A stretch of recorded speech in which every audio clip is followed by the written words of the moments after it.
Egusi Ijebu and Fufu is probably one of the best things to come out of Ijebu land, I'm telling you.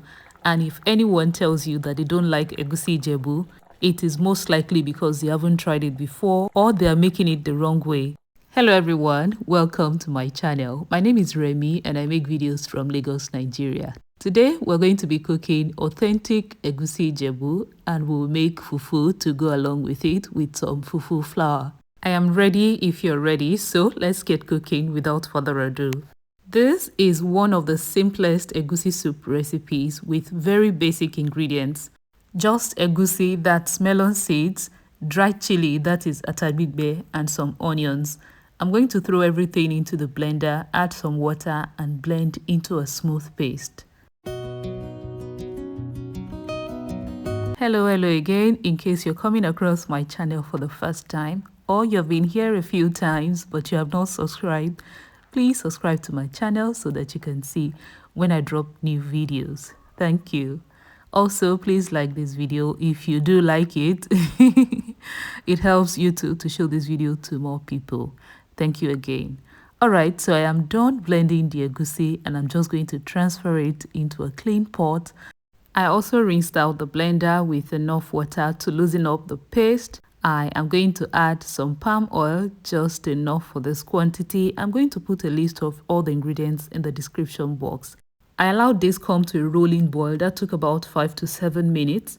After boiling is a good time to add meat stock if you have. If you don't have, just use stock cubes and salt. At this point, I will also add my proteins. I'm using some beef, Ponmo and Shaki. For this soup, I'm also using some smoked catfish, which I have washed with some hot water and salt. That will go into the soup now. So the reason we wait for the egusi soup to boil before adding stock or salt is so that egusi doesn't form lumps. Because Egusi Ijebu is smooth, it is not lumpy. Alright, so this has been boiling for about 10 minutes and it's a good time to add snails. But before then, I checked and it is getting too thick for the right consistency for Egusi Ijebu. So I added some water to loosen it up because Egusi Ijebu is usually not too thick. It's loose, not runny. I will add the snails at this point. Please, if you have not liked this video and you really are enjoying this video, please give me a thumbs up. Thank you. I'm just going to move this around gently so the fish don't break. I'll cover this and leave it on low heat for some minutes while I make the fufu using fufu flour. My fufu flour is from everythingcassava.ng on Instagram. And with my boiled water, I'm just going to add some of the flour and stir till it thickens.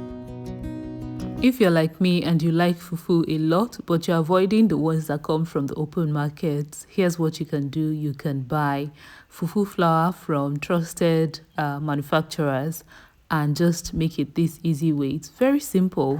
After making it into a dough, just add some hot water and cook on low heat for about 3 to 5 minutes. After 3 to 5 minutes, open it, stir well till it's smooth, and you're good to go. Very simple.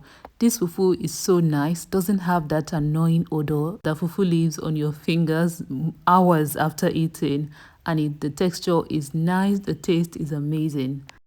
Alright, this is ready, so I'm going to put it away to chill in the flask while I check on the soup, which is looking so good.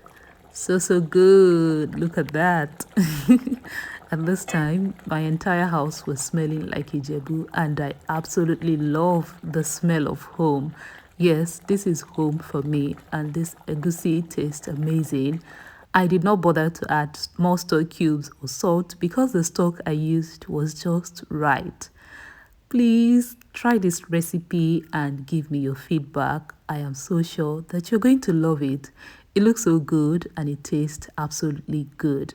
Even better than it looks, yes. I set this immediately because I could not wait with the fufu I made. Of course, I paired it with a wedu. And this was so good. Please again try this recipe and let me know how it goes. If you do try it, you can share your feedback with me on Instagram at Foodie Remrem. I'll be happy to hear from you. Thank you again everyone for watching. I will see you with another one soon.